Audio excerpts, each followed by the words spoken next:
Before we went on camera, you were talking to me about growing up in Auckland, New Zealand, and how you had kind of a whole mix of kids on your block. I want you to share that story. Well, actually, I did grow up in Auckland initially, but then the family moved to Lower Hutt, which is a relatively small city, even by New Zealand standards. And I lived in a small street. A number of kids in the street, together with me, would congregate at the tennis club, which was really an extension of our backyard. It was a small street, and there were 8 or 9 kids who would play there every weekday after school and spend and live there on the weekends. And out of that, 5 of the 8, 9 kids ended up representing New Zealand. So I learned very early the lesson or the importance of environment in a player's development, because I don't think it was any coincidence that it was there we developed a love of the game, and that then blossomed into, in my case, wanting to pursue tennis as an international career. But the seeds were sown in that small street in Lower Hutt. Can you talk about how you pushed each other and how you've recreated that environment here? Well, how we pushed each other is that sport by its nature is competitive. And I believe, unlike a number of other people, that competition is actually very healthy for young children.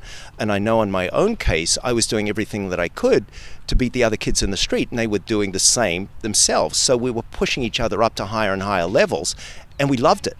It wasn't really structured for the most part, and we would just get out there and we would play each other, and of course you strive to win. And there's nothing that's more inspirational and motivational to be in a healthy environment where competition, which is what sport is all about, prevails. So I learned, as I said, very early on, the importance of being in a relatively high intensity environment, the importance of competition, and how it motivates you to improve, because it's that improvement that leads to winning, and it's the happiness that you feel when you pick up the trophy or beat the opponent at the other end of the court that makes it all worthwhile. So all I've done all my life is really try and implement those values and that approach wherever I am. And how are you implementing that specifically here?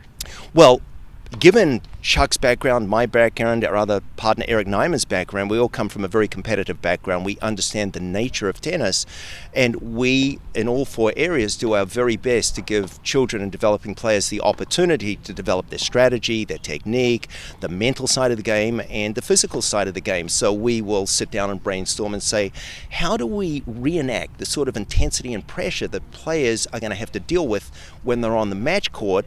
So we put in place things here that will simulate that intensity, so that when they get in their matches, they're familiar with it. And there's nothing better to prepare somebody is to make them familiar with whatever it is they're going to have to confront. So we talk about those things at length, and we implement them.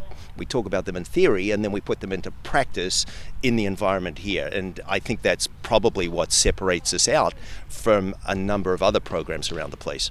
Can you talk specifics about what that looks like? For example, we will have at the beginning of our structured group play in the afternoons, we will allocate players according to their level of ability or ranking at the beginning, but then we will have a competitive situation on each court where whoever wins the court goes up a court, and whoever gets the fewest points goes down a court. And after a couple of rounds of that, wherever those players end up that day, and there's a definite hierarchy, they then have to stay with the group of players that end up on the same court as them. So you can either go up if you play well, or you go down if you don't play well. So there's an inbuilt pressure to every point the player plays, because that's going to determine what the next hour and a half are going to look like for them. And believe me, we see just as much competition in that environment as we do in any tournament.